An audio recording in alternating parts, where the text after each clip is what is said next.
So I'm doing something a little different on my channel today. As you can see, it's not my Honda XR150. Today I'm looking at the Newport Dickinson. This is the p9000, which is supposed to be 5,500 BTU heater. And I'm in a 6x14 utility trailer that I've basically camperized for myself. And I will do a walkthrough of this little trailer at some point, but today I'm focusing on the Newport, which I have a propane cooktop, and I also wanted propane heat, and I had a diesel heater in there and it worked fine until early in the morning when you used up all your electricity in the batteries, and if you weren't at a good voltage, you didn't get any heat, and I didn't appreciate that. So I thought, you know what, I'll try the p9000. It was not cheap. In Canada it was around $1,000 for the heater. It's 7 degrees outside right now, and I expect that temperature to come down. We're at 10.8 right now. I just brought it out from the house and it was at 22, so it's probably gonna keep coming down, but I'm gonna light it and give it a 1 hour test and see how much heat we're going to generate this way. So with one hand it's going to be pretty hard to light. I never thought this part through.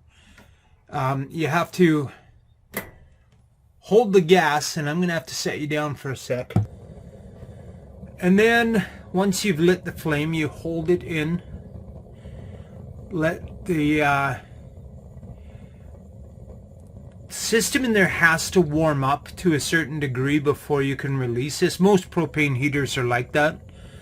It has to get warm enough, and that way it shuts itself off if the flame goes out. If there's no warmth present, that will cause the gas to shut off automatically. Kind of a safety feature. There we are at 15 seconds. That was enough. I don't love the door.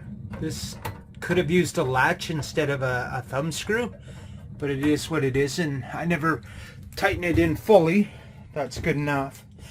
I really like the little heater. I mean, what's not to like? It's fairly attractive looking, and as it warms up you'll see more yellow and orange flame in there. The 12 volt wiring that comes off of the heater itself is very, very thin. Hooking it into my existing wiring in the trailer was difficult because I ran 8 gauge for my 12 volt inside the walls. I've got 8 gauge coming out of the wall hooking up to, that's not even 16 gauge, whatever it is, and then the negative lead was even smaller, believe it or not. So it's up and running, and it is 9 in the morning. We'll check back in an hour, and right now we're holding at 10.4 degrees, so we'll use that as our baseline. And I actually may not have a full hour to test, but we'll run it for 45 minutes and see what we come up with. Well, we're at 45 minutes now, and isn't it beautiful? I really like the looks of it. It's an attractive stove, and be able to see the flames dancing back there like a real fireplace. I really like that. And inside I have 1-inch insulation in the walls, 1-inch foam, and it's in the roof and floor as well. So it's not super insulated, but it is insulated all the way around. And after 45 minutes we're now at 12.9. If we sit here a couple of minutes we'll be at 13 degrees Celsius. So it does work. It's warming the place up at 7 degrees, and I'm pretty sure in a couple of hours I'd be turning the stove down at this point. But it's not a powerhouse. It's not going to heat you up really fast and quick. Initially coming into this camper in below zero weather, I would be waiting hours to feel warm with this stove. So the Dickinson p9000 is not a powerhouse. It does warm a 6 by 14 foot tiny trailer up. It's sufficient for that, but it is by no means a powerhouse stove. I've got the flame set on high, the fan set on high. You can dial it back if you want. You can hear the sound difference with that. And shut the fan off altogether there.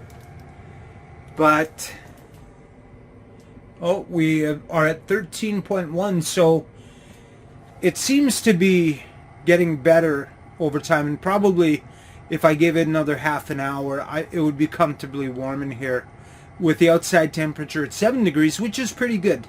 I'm going to test this again though in below zero weather and give myself some hours to see how this stove performs. But if you've got a smaller area, 6 by 14, this will do the job.